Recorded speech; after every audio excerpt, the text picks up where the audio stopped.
First off, I want to thank the brave men and women who work behind the wall. I want to thank them on a national level because their job goes unrecognized. How do they try to turn a guard?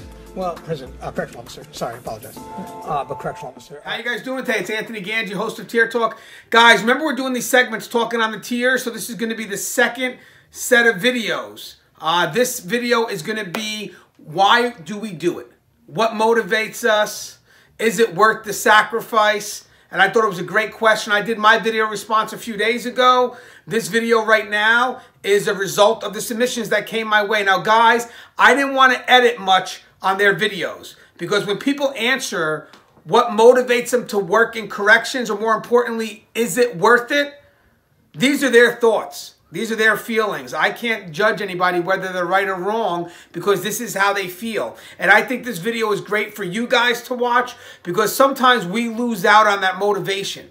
So this video is a positive twist on things. It's to remind us of why we do it. So maybe by hearing the stories of others, we'll be mindful of, you know what?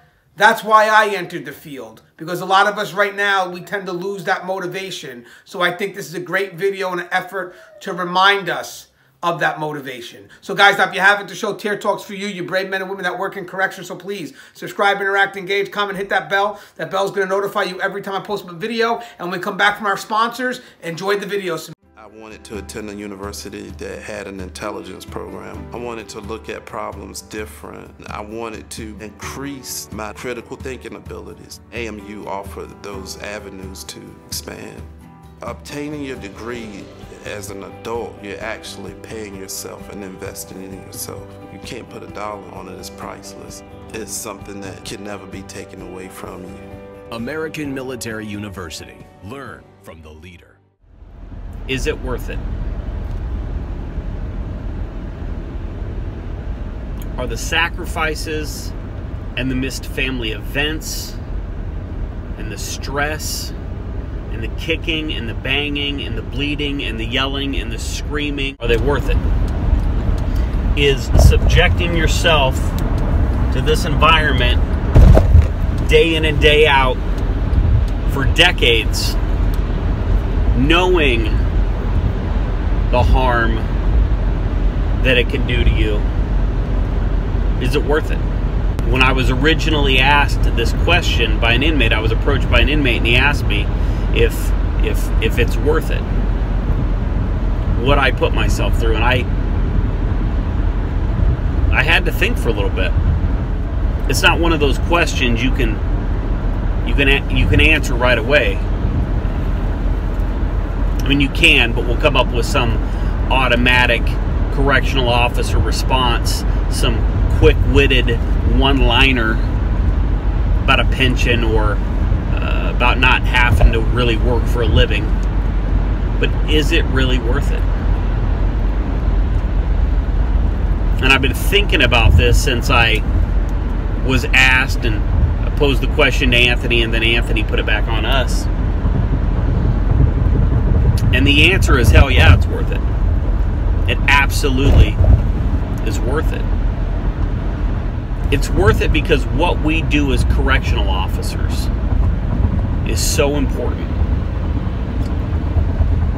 We have the unique opportunity to mentor, to mold, to motivate individuals, our population. Our responsibility as role models is real.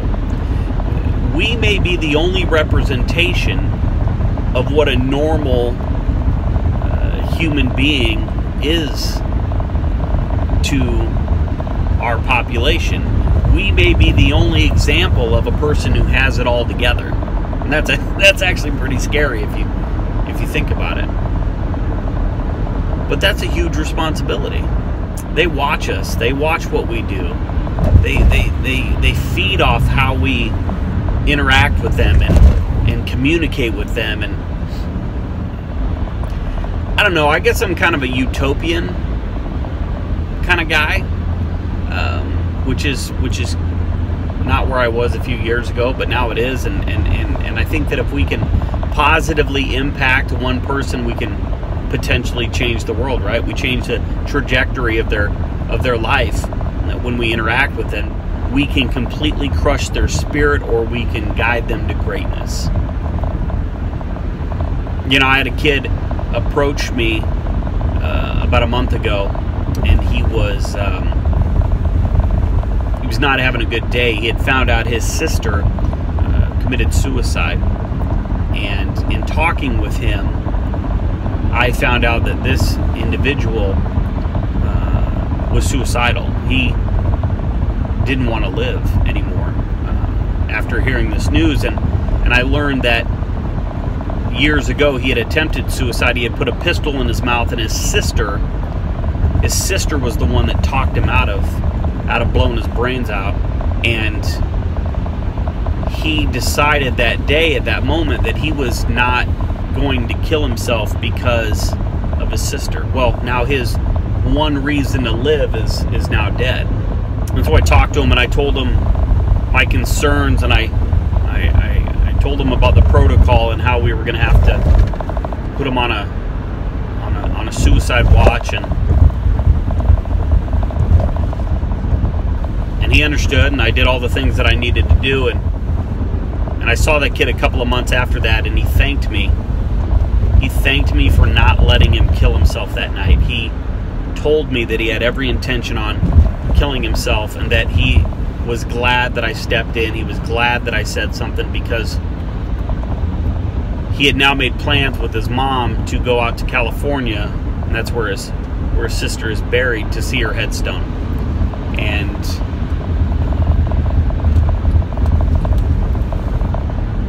so yeah. So when you ask me if it's worth it, that's one of the examples that I think of. So is it worth it? Why do I put my boots on every day? Why do I come willingly back into the belly of the beast? And a big part of that is my fellow brothers and sisters that work inside with me, my fellow officers. That bond, that camaraderie that we've formed over the years, you can't get that anywhere else. You can't get that outside in a social club, in a church choir. You can't find that. I don't have anybody outside that I know 100% would fight for me if my life was on the line right now, today. But I know that inside, I have that. I know that you guys would. And I would fight for you. We have fought together. We have cried together, and we have bled together.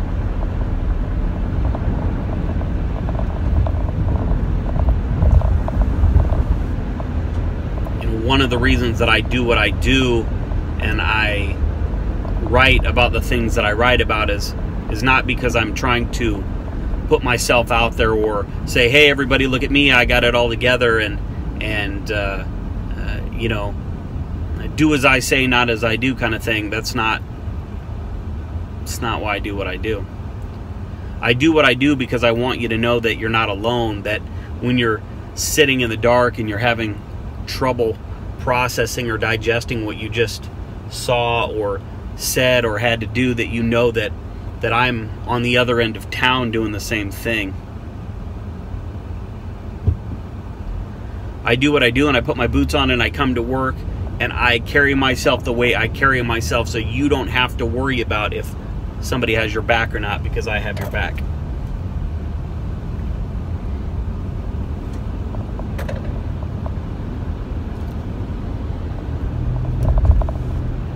My love for my correctional family is real, and it is genuine. And we may not all be drinking buddies. We may not all talk in the hall. We may not all see eye to eye on everything. But I can guarantee you that if a call comes over the radio and you need assistance, I'm coming running.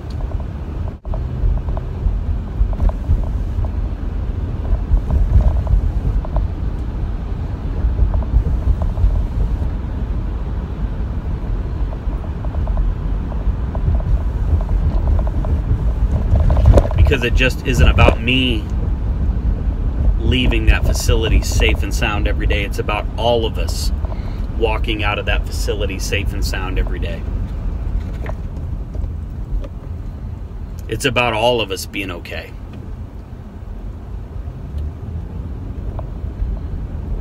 It's about the respect that I have for you when you put on that uniform and you walk into that facility and you help me carry the weight of that environment for a shift.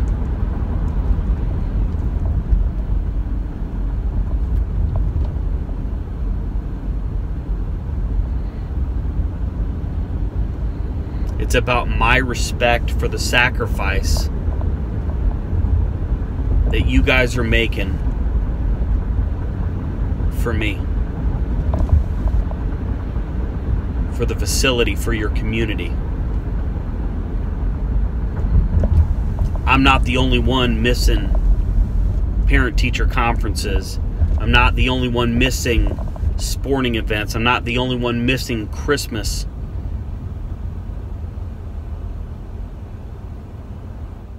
So is it worth it?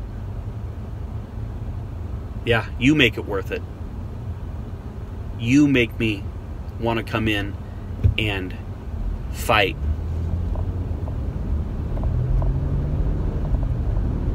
You're the reason I stay there.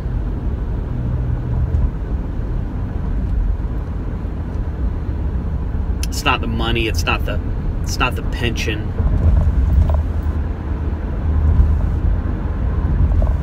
It's the person. It's the people.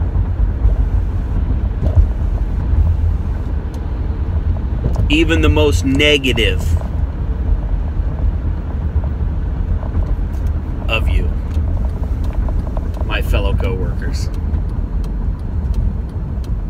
even the most negative, naysaying dissenters, I will be there to defend you,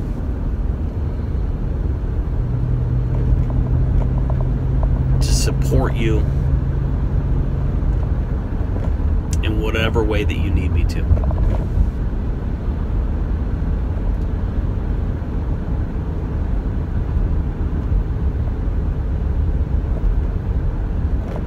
So why do I keep going back in there every day?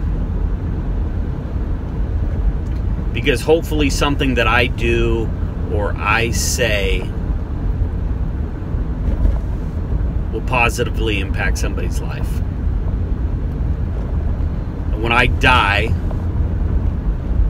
and I'm laid up in a casket in front of the chapel there, and they ask somebody to stand up and say some words about me,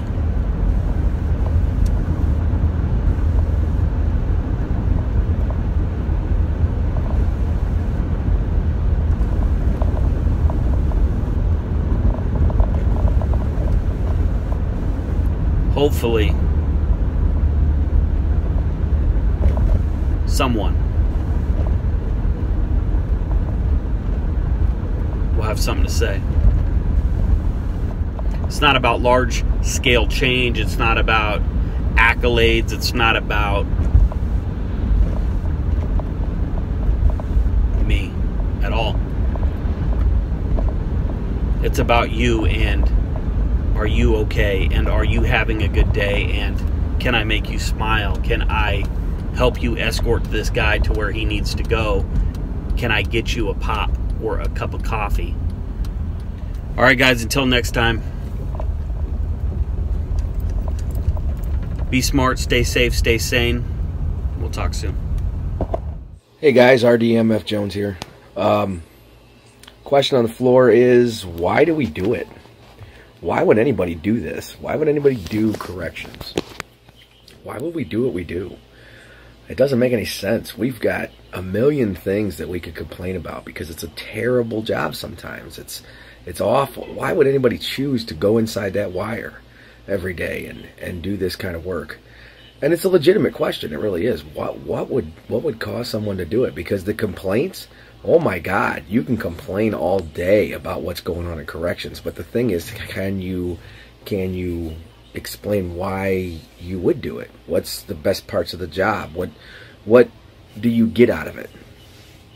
So I'm going to answer that with a couple different things. Number one, there's an old adage. It's been contributed to a lot of different people, but when we think about corrections, or we think about, you know, that type of environment, we have to immediately start thinking about the law enforcement aspect of things. And one of the things that we think about is the old adage of the sheep, the wolves, and the sheepdogs.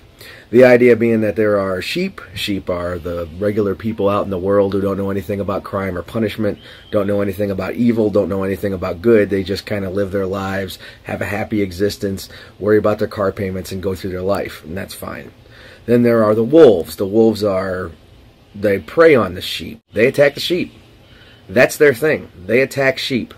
Then there's the sheepdog. We pay the sheepdogs, we give the sheepdogs cars and chasers and shotguns and all this cool stuff to go out and catch the wolves. All right, so there's the old adage. But see, here's the thing: corrections is a whole other thing, because corrections, we don't catch the wolves, we herd the wolves. Herding wolves is a dangerous thing.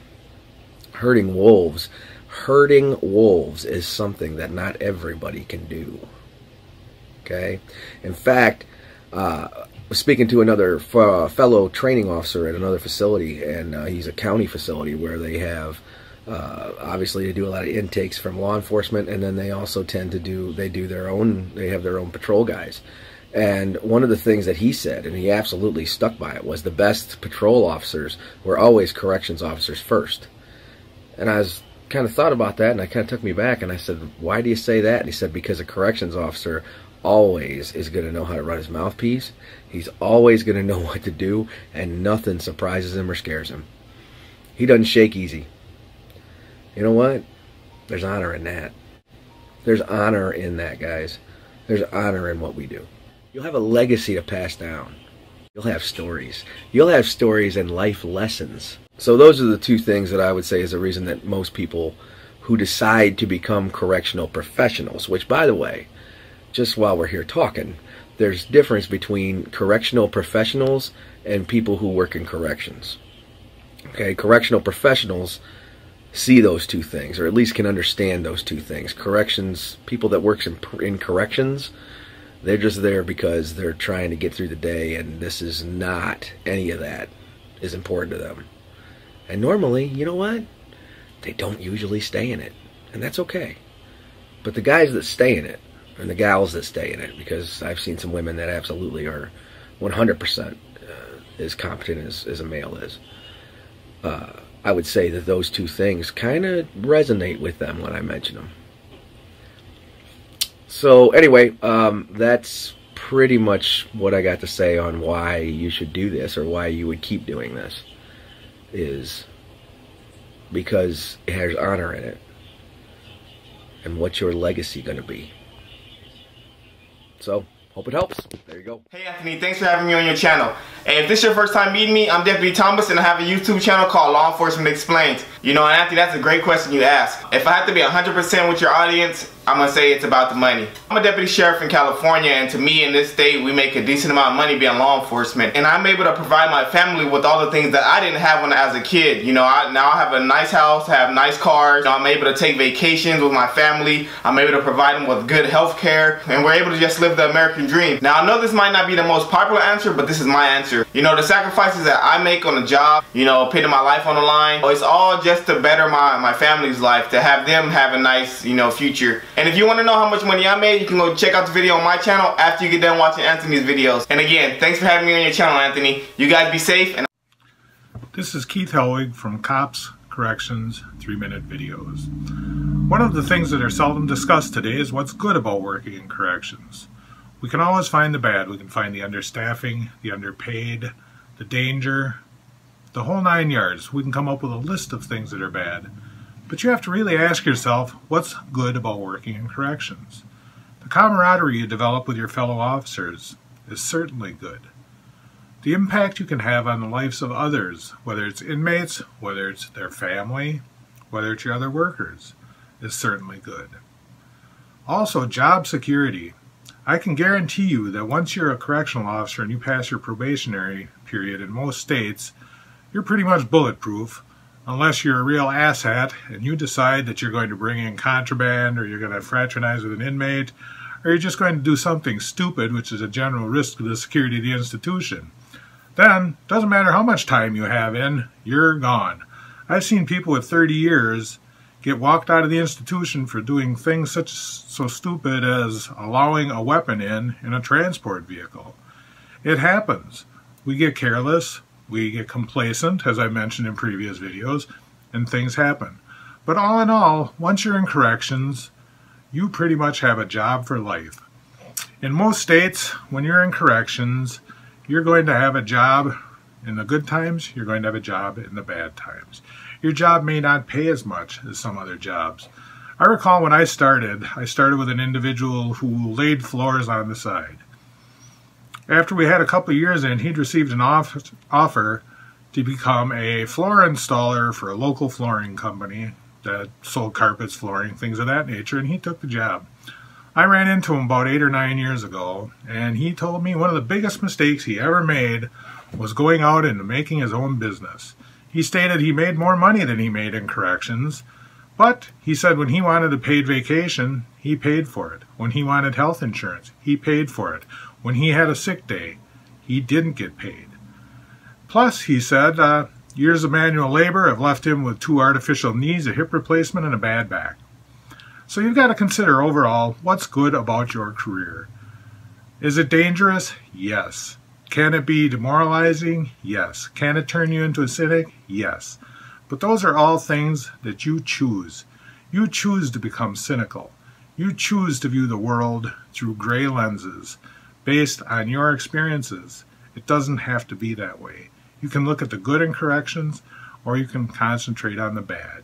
If you choose to feed into the negativity, and you choose to make the negativity the point of your career, that's what's going to be happening in your career. It's going to be a negative experience. Instead, concentrate on the positive. Think of the good that you have and the good that you're doing. I'd like to talk again about why you should be proud to be a correctional officer. I pointed out a lot of things in the past, what's good about being a correctional officer as far as job security, as far as camaraderie, things of that nature.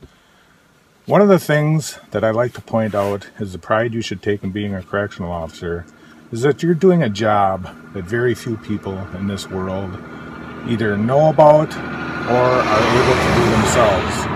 Now, you're going to hear all kinds of comments from people during the course of your career that you're an adult babysitter, that you're a wannabe cop. You're going to hear all kinds of BS like that. The fact of the matter is, the majority of people who are working in corrections aren't wannabe cops. They don't want to be cops. Now, I worked corrections for 36 years before I retired. For 23 of those years, I also worked as a police officer. I chose not to be a police officer full-time because I enjoyed what I was doing in corrections. When I left as a captain, I left with my head held high. I was proud. Even though my pride had been diminished by some of the supervisory decisions made above me, I was still proud of the job I did and the job I had. Now, as a police officer, I'm proud of the job I have, and I'm proud of the job I do. As a correctional officer, you're dealing with that segment of society that society doesn't want to admit exists. You need to be proud of that. You need to be proud that you're able to go into work every day and deal with people that most people don't want to deal with, that most people wouldn't know how to deal with. I can honestly say that in the 23 years of working as a police officer, that the best police officers I know started out as correctional officers. The reason being, they know how to talk to people. They can't rely on a gun. They can't rely on a baton. They can't rely on pepper spray, a taser, whatever. They have to talk to people. And that's why, to be honest with you, the best police officers I know started out as correctional officers. Now, I know a lot of places have gone away from it as far as hiring directly for their jail or for whatever to go on patrol. The county I work in, it used to be that you had to start out in the jail and you went from the jail to patrol. Now they've done away with that requirement. Now, this isn't to diminish any of the officers that are currently working on patrol in the county, but once again, I can honestly say the best officers I've encountered are those who started out in corrections. As a correctional officer, your greatest weapon is your brain. You don't have to be a hard ass. You don't have to be someone who feels it's your job, that you're there to punish inmates. That's not your job. Your job is there to oversee the inmates. Your job is there to ensure security. Your job is to go home every night. Take pride in your job. You have a good job. Being a correctional officer is nothing to be ashamed of. Like anything, your job is what you make it. Be proud. Be proud of the job you do. Be proud of who you are. Until next time, this is Keith Helwig from Cops Corrections Videos.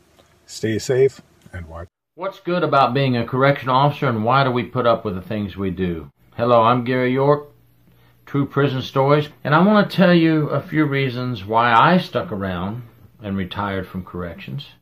I did 10 years in the United States Army, 28 years in corrections, and I'm sure glad I did it, and I would do it again now that I know what the benefits are at the end. And there is a pot of gold at the end of the rainbow.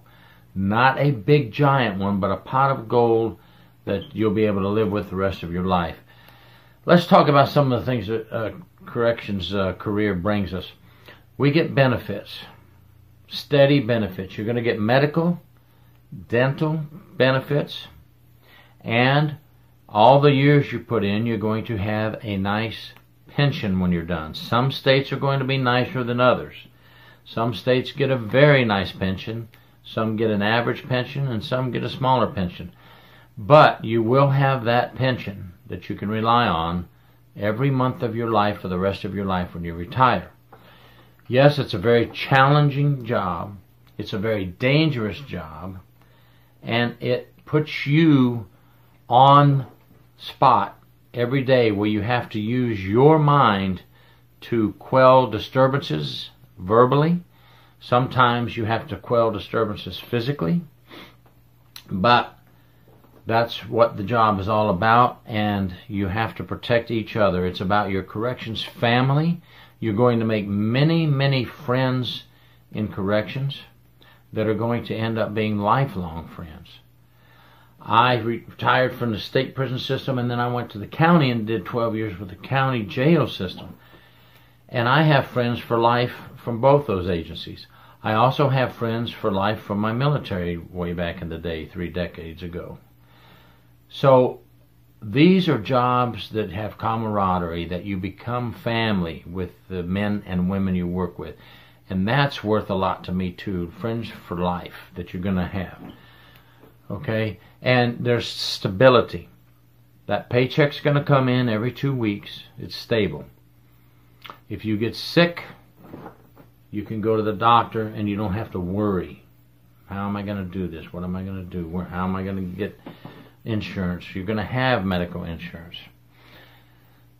There's also educational opportunities you can take advantage of. Most states and most counties with the jails will pay for your college education. You just have to go to school and make a C or above, and they'll pay for your college education. I know it's tough. I know that you're working every day, 12-hour shifts for some, 8-hour shifts for others. I know there's mandatory overtime in many places, but if you can fit it in, it's doable. I did it. I got my bachelor's degree in the military, and I got my master's degree while working in corrections. It's tough, but you can do it. And the earlier you do it, the better. It's never too late to go to school and take advantage of those things, but the earlier you do it, the better. Get it done and over with. Why? Because of the promotional opportunities in corrections. Get that associate, get that bachelor, get that master if you want to go that far. But promotional opportunities are there all the time in corrections. There's a turnover rate, we know. A high turnover rate in corrections. So if you tough it out and you stay, you could be a captain, a colonel, a assistant warden, a warden one day. I went the other route. I went correctional officer, probation officer, senior prison inspector. That's kind of from the floor to the administrative route that way. But then you can go from correction officer to sergeant to lieutenant to captain and on up. The promotion is endless. You can make it. You can make it all the way to warden. Take advantage of that. Make it a good career and move around in that job. If you don't want to get promoted, then you have all kinds of job opportunities, different jobs within the system to keep you moving, motivated, and learning different areas of the prison. You can make it to the end, because I'm going to tell you something, 25 years goes a lot faster than you think. And in the end, you will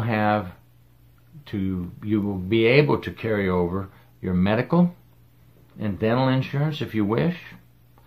You will end up getting a pension for every month for the rest of your life. Then you'll get your Social Security check, so you have another check. And if you saved along the way with the programs available, there are several programs available. We have a drop program here in Florida where for 5 years they'll equal a paycheck per month, and that adds up. And you have all kinds of other programs you can put your money into. You can step out of corrections with a monthly paycheck, a nest egg, and when you turn 62 if you choose, or if you want to wait till age 65, a Social Security check. You can be a triple dipper and live the rest of your life comfortable with no worries. So there's a lot of the things that kept me in corrections. I didn't want to take more than 5 minutes. I'm right at 6 now, so I'm going to stop. Just a few things to keep in mind on why corrections is good.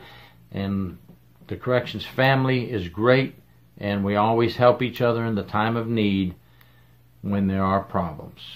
And that's what we have to do. If there's financial problems, illnesses, or things like that, we seem to come together very quickly to help our brothers and sisters get out of a tight spot. Let's keep it that way. Thank you, Gary York, True Prisons. So why am I still here? That's a really great question. Why do you keep coming back, right?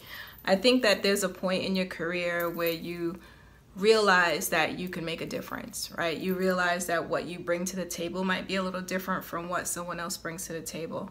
I think sometimes having conversations with your peers, your colleagues who have a very different perspective than you sometimes give you the validation that you're in the right place, that you're doing the right thing.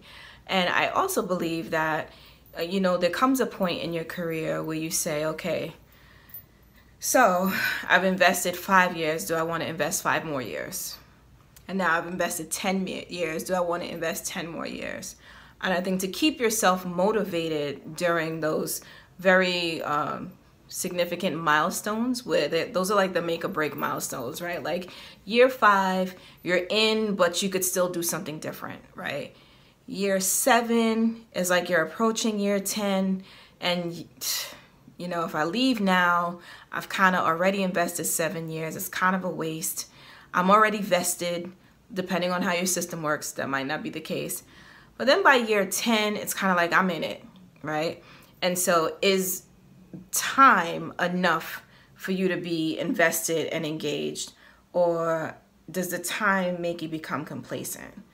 I would like to think that over the years you become more savvy, you become more wise, you become more aware of the dangers, you understand the impact of complacency, you understand that, it's not a matter of you deciding that I'm going to be here, but I'm not really going to be present, right? This is not the environment where you could be here and not be aware, not to, be completely engaged in what's going on in the here and now right in front of you.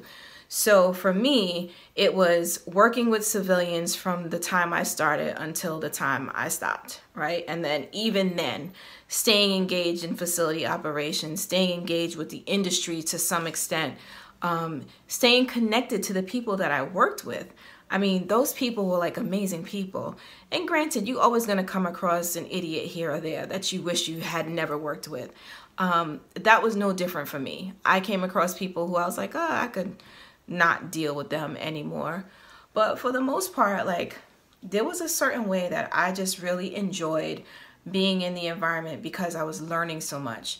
No day looked like the day before. Like, no day. And when you think you know it all, like there's always that one wild card that comes in and like you never realized, right? Oh, I didn't realize we did it that way. For me, that discovery of new things every day was just a good experience. And all those things I discovered every day, and all those people who didn't doubt or didn't stop for a moment or hesitate to help me if I didn't understand something. Like, they made it safe for me to ask questions, like safe to be stupid almost, right? Like, is this a stupid question? No, there are no stupid questions, because we can't take for granted that there's a situation or a caveat that we just never experienced before, that we don't know the impact. That was for me, right? So coming out of corrections, like, there was still the draw to be there. There's still the draw to be involved. Like, I felt like there were things that I could be doing different.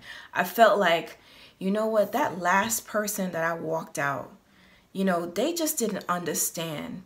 And even though I know, like, you know, as a manager, you kind of got to toe the line. You toe the line. This is the position that, you know, management has taken.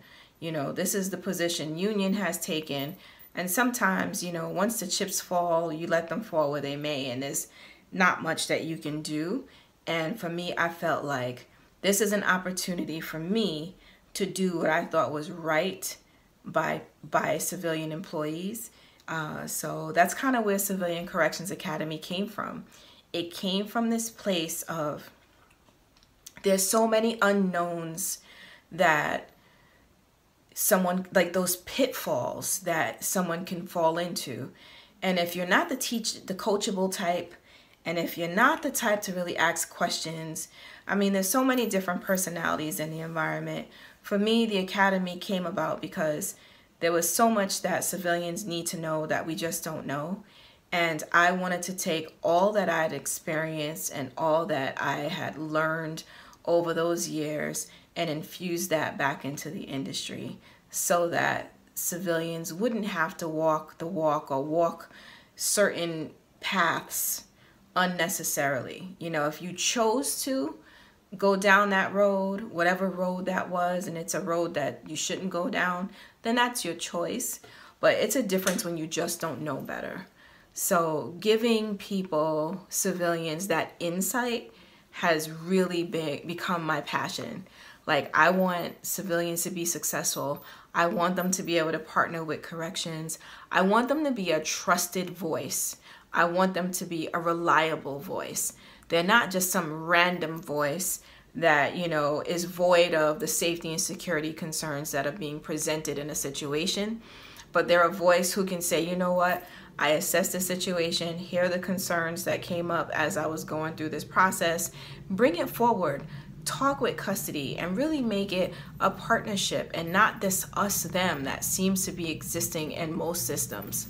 So for me, it is, I'm still here because I feel that I can make positive change. I feel that I can have a positive influence on the industry. And I think that I'm able to articulate some of the concerns that civilians have had throughout the system, not just a particular state, but I think there are some universal concerns that civilians may have that I can possibly bring forward.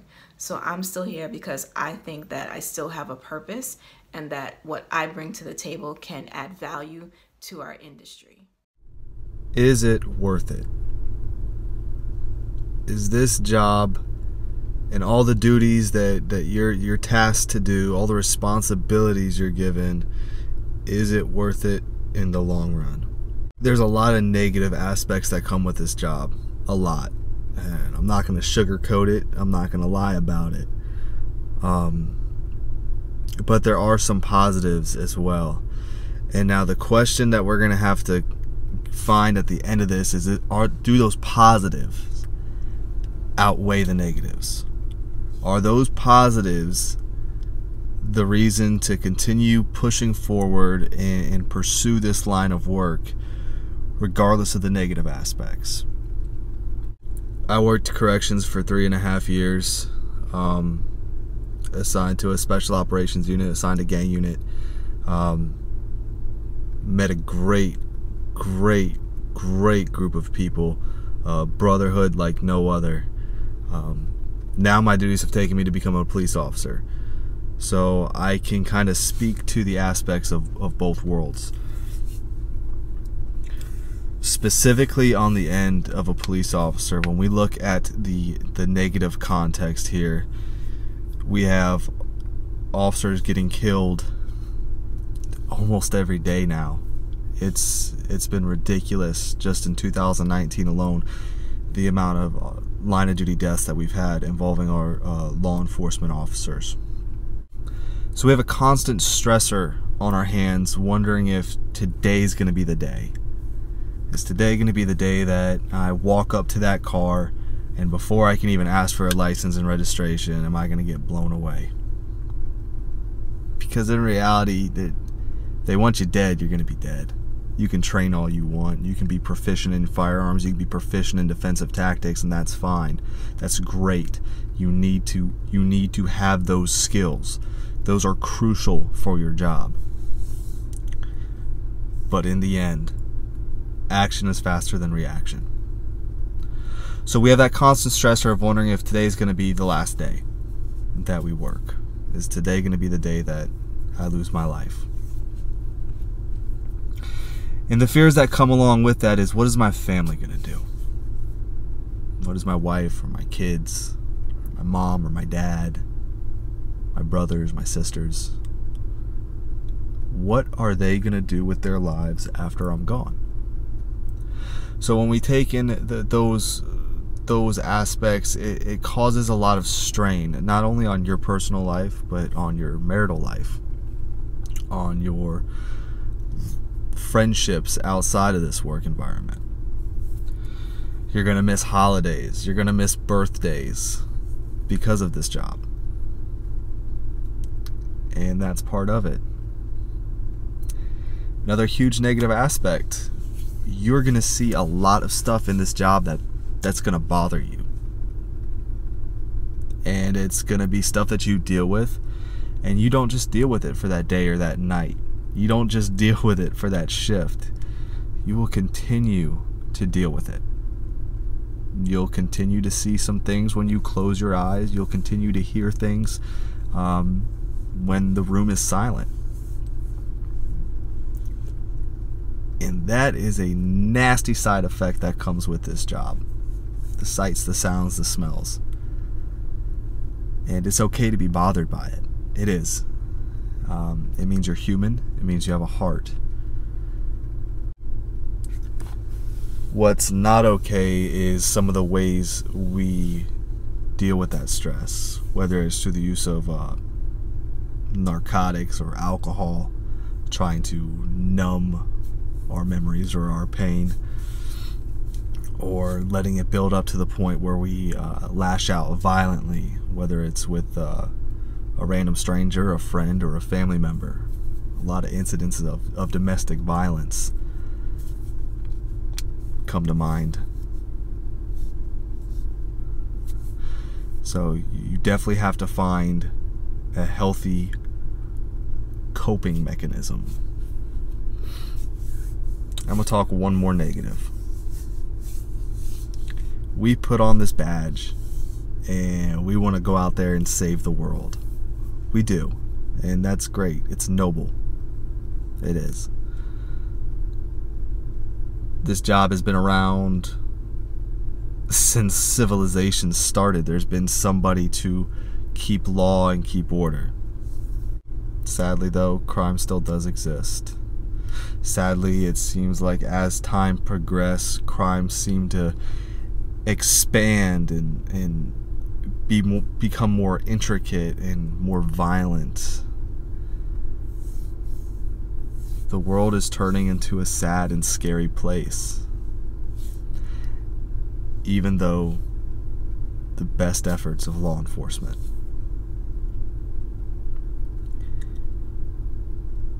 We're not, as individuals, going to save the world. And that's a harsh reality that we need to come to terms with. And it's okay. It's okay to say, I'm not going to save the world.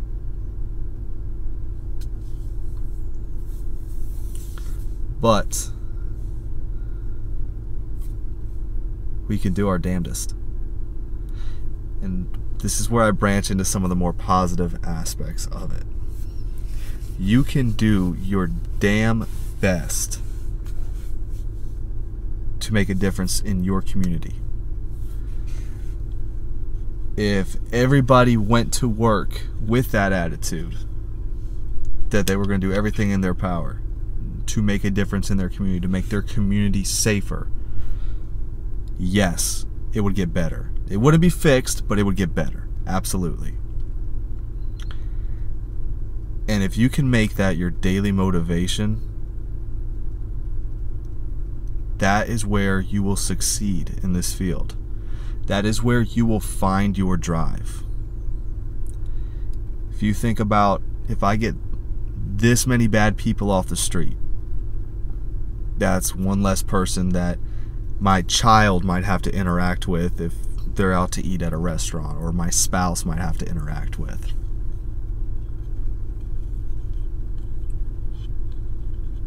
You can only do your best.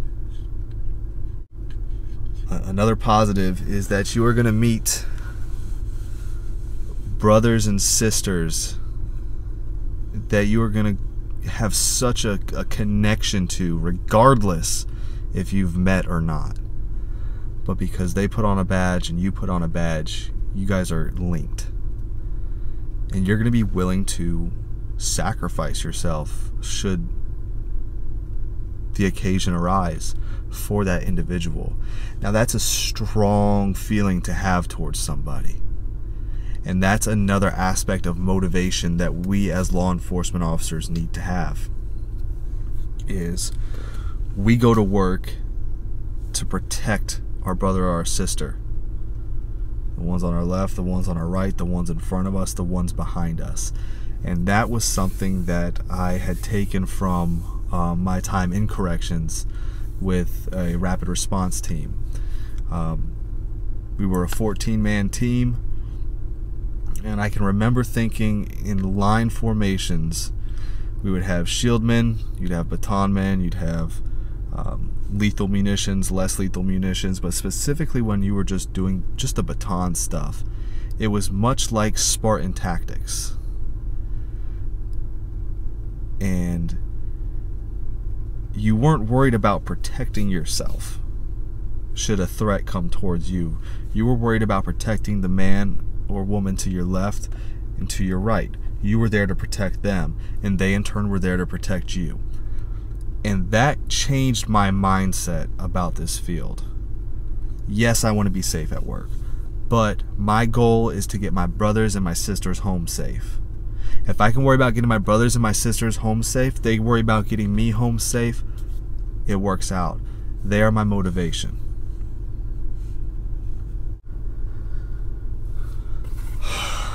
So is it worth it? Is it worth it? Through all the shit, is it worth it? I'm gonna say hell yeah. Hell yeah, it's worth it. If I had to go back and do it all over, damn well believe that I'm gonna put that badge on again. And it's because I recognize that I have a duty to my brother and sister in blue. It's because I have a duty to my community to not save the world, but to try my best and to make some difference, to make some impact, and let that be my dying mission. I have a duty to my family to say that I've done my best in what I've done to help others and to make this area a little bit safer for them. And I have a duty to myself to live an upright life. And by being righteous in that sense, understand my mission, my individual mission of helping others. So is it worth it? Hell yeah. I'm Nick McGehee, better known online as Simba on Fire. You can find my content on TikTok, where I make comedy videos related to law enforcement. Maybe expanding to other platforms soon, but come find me, come hang out. You can add me on Instagram, Simba on Fire, the O is a 0, and you can find me on Twitter, Simba on Fire.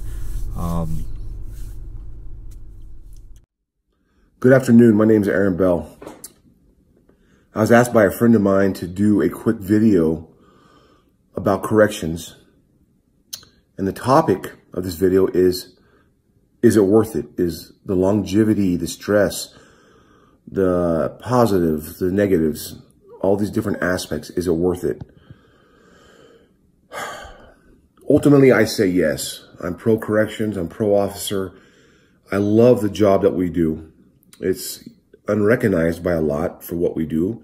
I think a lot of that is because, we're behind the wall, and a lot of things that we do are not seen every day. And not everybody is allowed to go behind the wall and do the job we do. Quick story. So I've been in corrections now for about 18 plus years. And going through my tenure in corrections, I was known to have a heavy hand. I upheld policy and procedure, and I made sure inmates followed our policy and procedure. Don't take me wrong on that. I never, crossed the 8th Amendment and was cruel and unusual to any inmates. But on the same aspect, I think the entities, the individuals that we used to deal with were very hardcore, hard-hardened criminals. Times have changed. Things have changed. I'd say 89% of our clientele gets out to probation and parole or basically exhausts their number, the prison number. First day I went into prison, I was fresh out of the academy. Walked through. I had an idealization of what prison looked like from movies. We never had the opportunity to take a tour or whatever that was. That wasn't afforded to us back then. I walked in. I remember meeting Captain Bobo, we called him. He's a short, stocky, kind of, pudgier guy. And I remember him looking at us and saying, "Are you scared?" And I remember looking at the captain, and at this young, gosh, man, I was, early 20s. And he said, "I would be scared." And he said, "We're going to take you on a tour now of the units." And back then we would graduate the academy, and they would give us Class A's, more of a dress uniform that we use in court, stuff of that nature. I remember walking through, and it was just completely chaotic.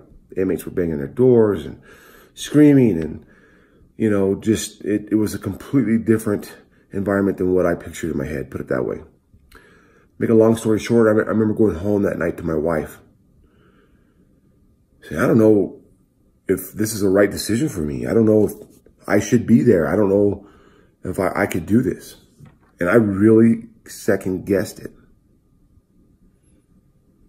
Well, 19 years later, here I am. One other story. My wife and I are fortunate enough, we have a lake house where I live. And there's a lot of people there that know us and correspond back and forth with us. And some good family friends of ours ran into a inmate that had been released. I believe he was under probation and parole. And this inmate came up to our friends, I don't want to mention any names, and stated, "Hey, are you good friends with, Aaron Bell? Do you know Aaron Bell?" Because of where we live and the proximity, and they heard these two individuals talking about, I guess, myself and my wife, and he came up and engaged them and said, "I know Aaron." And my friend, being a very older man, looked at him and said, "Well, who are you?" And I said, "Listen, I'm an inmate. I was an inmate at the state penitentiary. And, I just want to say that if you see Aaron, tell him thank you. His guidance, his courage, and his respect changed my life. I'm doing what I'm doing today because of Aaron." When I scratched my head, I thought about it. I was like, who is this guy? What did I do to change somebody's life?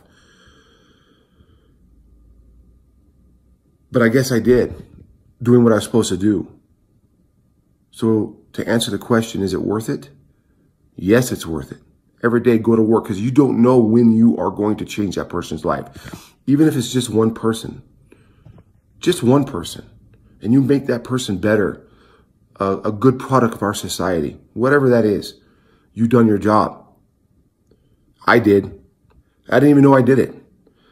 So I do pat myself on the back for that one. And I pray, I hope he's still out there doing the right thing every day. So to answer the question, is it worth it? You have to have love. You have to have respect for the profession. You have to understand that you're not there to discipline. You're there to treat, really, and make sure these individuals leave that correctional facility better than they were when they came in. And that's a hard job. That's a hard job. In this profession, there's a lot of people that want to be cops. And I tell people all the time, ain't nothing wrong with our brothers in LEA. You want to go be a cop, go be a cop. But this is corrections. If you want to be a correctional officer, be a correctional officer and be the best damn correctional officer you can be every day. And if you do that, you'll progress. And only good things will come to you. Thank you, ladies and gentlemen. Thank you, brothers and sisters behind the wall. Be safe every day. Take care and God bless. Hey, Chair Talk fans. Russ Hamilton here. So the question, the enduring question that we're addressing in this particular video, of course, is whether it's all worth it. You know, when you look at corrections and you unpack all of the negatives and you unpack all of the positives and trying to decide whether or not it really is worth it. Of course, that's a personal and individual question.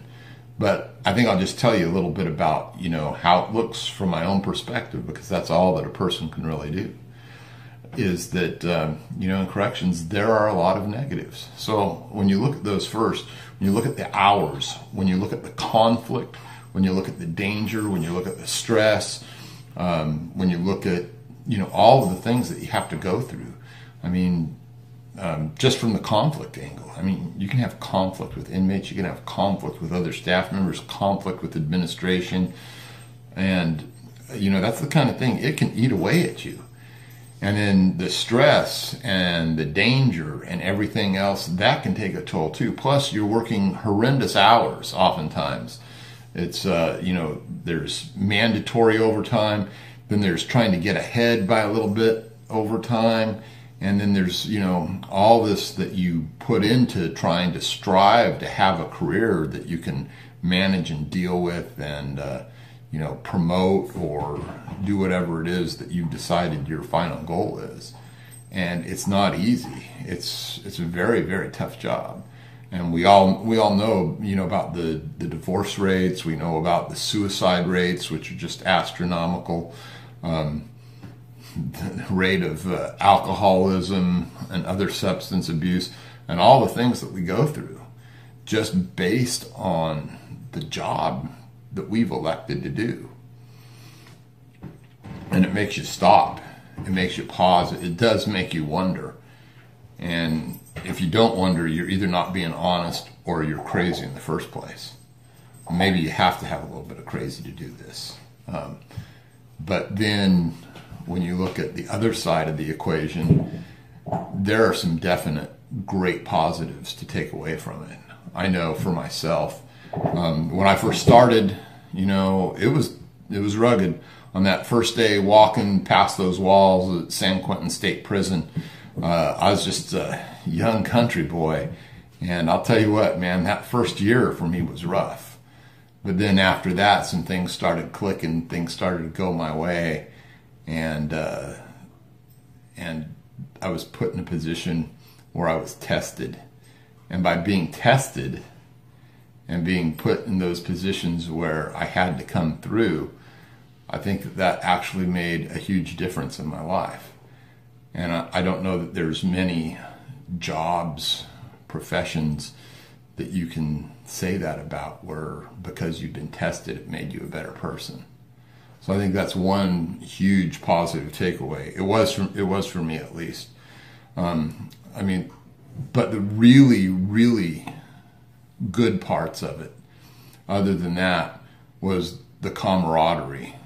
You know, when you're there with these people that are watching your back and you're watching theirs and your lives are on the line, your safety, the cohesiveness of the unit and just being able to operate together from the beginning of the day to the end of the day to make sure that things go in a manner that allows you to leave there, you know, all of your fingers and toes still, that feeling that you have for those people is not something that you can underestimate. And it's something that when you put it on that positive side of the scale, it really begins to tip things, I think. There's just something to be said about that. And then perhaps one of the next grade, I don't know if it's a greater weight or a lesser weight, but definitely on that positive side, is the feeling that I got knowing each day that what I was doing was important for the public. You know, I have this Facebook page that's called Keepers of Chaos, Corrections Professionals. And, you know, that is in essence what we do. We keep chaos in its cage. We put it in a place so that the rest of the public does not have to deal with it. Now you stop and think about that, you know, what kind of a service that is that we render, even though we almost never get recognized for it. We almost never receive recognition or thanks of any kind for the work that we do. And some of the people that work inside corrections are some of the best people I've ever known. I mean, some of the most upright, brave, courageous go-getters that you could ever want to be around. And that service, you know, that particular aspect of public safety that we give to the world, so much pride in my heart for having done that. Even though, like I say, we don't get recognized for it very often. So those are, you know, right there, those are just, you know, huge weights that really take that scale and move it toward that positive side. And then, of course, you know, all the other things, you know, we have, you know, like I said, we had, you know, the family, we have the service to the public, and, you know, a lot of us ended up getting a pension. I'm very thankful. I was able to retire, get a pension, spend more time now with my wife and the rest of my family.